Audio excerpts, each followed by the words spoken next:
feel like you're kind of stuck, in a cultural echo chamber? Mm-hmm. Well, today we're breaking out, grabbing those virtual passports, Yeah. and taking a deep dive into German life. And get this, our source material isn't some stuffy academic journal. Oh. It's way more fun.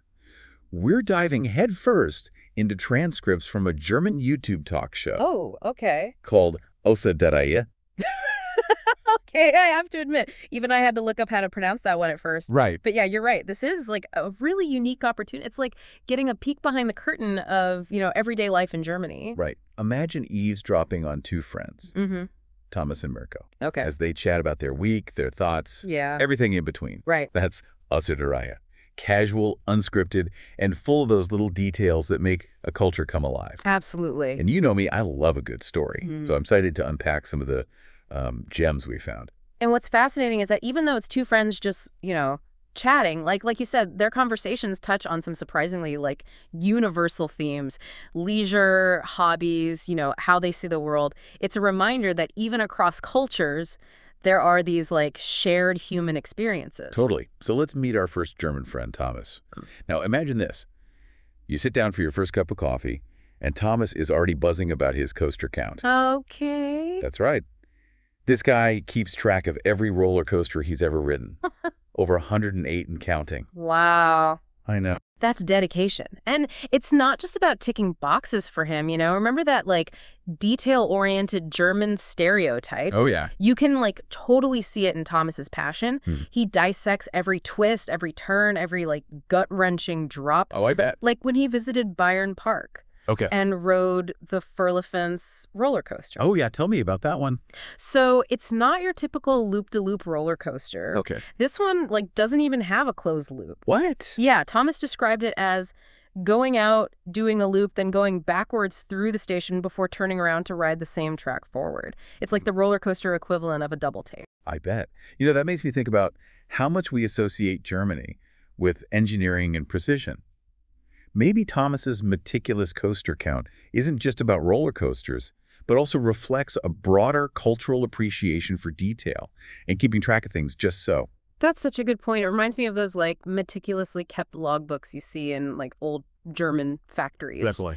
But let's be real, Thomas isn't all seriousness and spreadsheets. Right. He's got a playful side, too, especially when he talks about his Legoland adventures. Oh, yeah, I read about that. It's like a roller coaster of emotions at Legoland. Exactly. He was pretty let down by this one virtual reality ride, calling it a bit underwhelming. Oh, no. But then he had this hilarious encounter at the Power Builder attraction with an employee who was so enthusiastic. It totally made his day, that juxtaposition of high-tech disappointment and genuine human connection. It's classic. It's those unexpected moments, those little bursts of personality that really give you a feel for a place, Totally.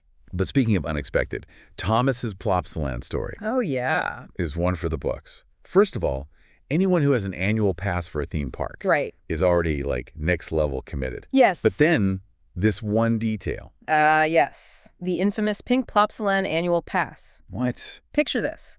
Thomas, driving home from a day of theme park fun, gets pulled over by the police. Now, that's already a story. Yeah. But what makes it peak Thomas is that his bright pink Plopsaland pass takes center stage in the encounter. Okay, hold on. We need more details. What do you mean take center stage? Well, we're not exactly sure of the specifics, but it sounds like the police officers found the whole situation, an adult with a bright pink theme park pass, rather amusing. It speaks to that, dry observational humor that's often attributed to German culture, Yeah.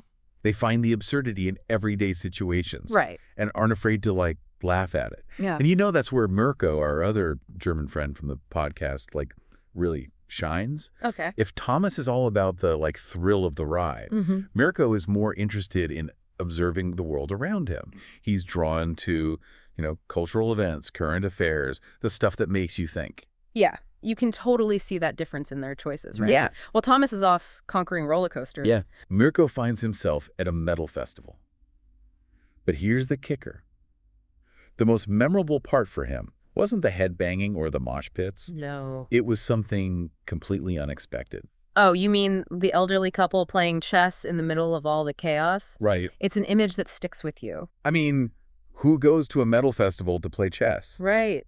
It's brilliant. It's like they created this little pocket of tranquility in the middle of a sonic storm. And that little detail, that observation, opens up this whole conversation about finding peace in unexpected places, which is something I found really interesting about Mirko.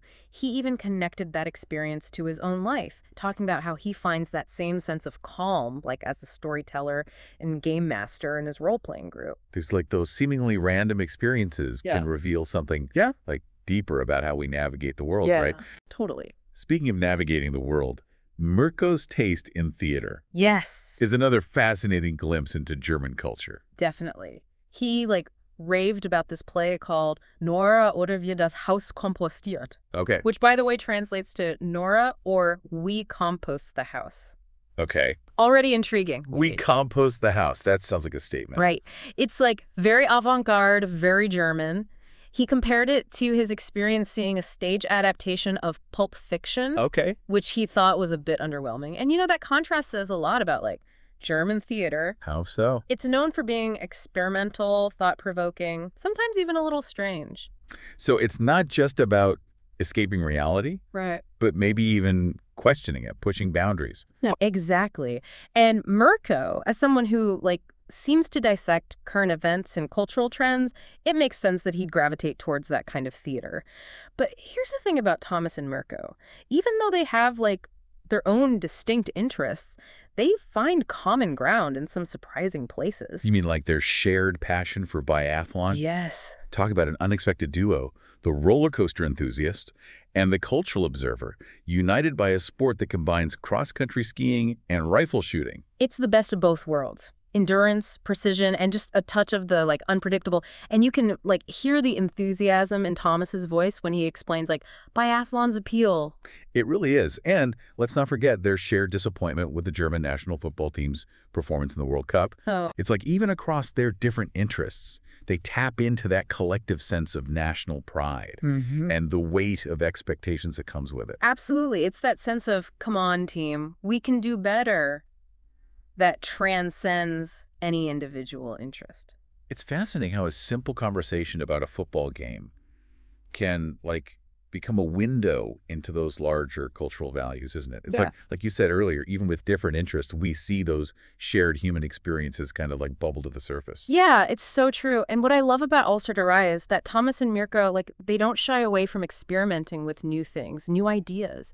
They even dip their toes into the world of AI. Oh, wow. Using it to generate content for their show. Wait, really?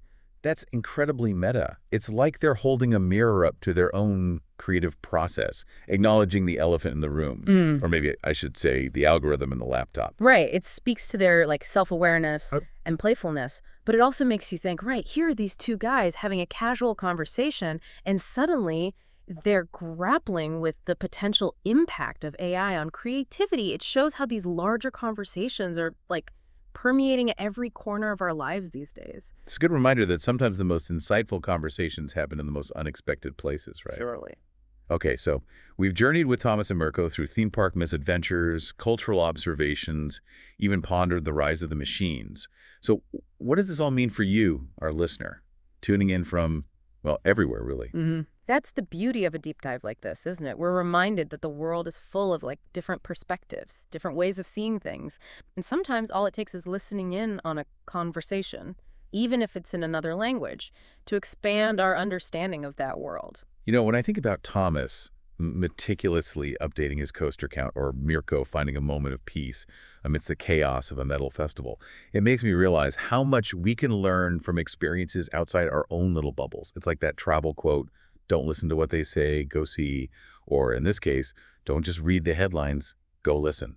I love that. And Außer der Reihe, even though it's in German, gives us that opportunity to listen in. It reminds us that there's humor and insight to be found in the everyday, in the seemingly mundane. It's about opening ourselves up to those unexpected connections, those moments of shared humanity. So here's a thought to leave you with.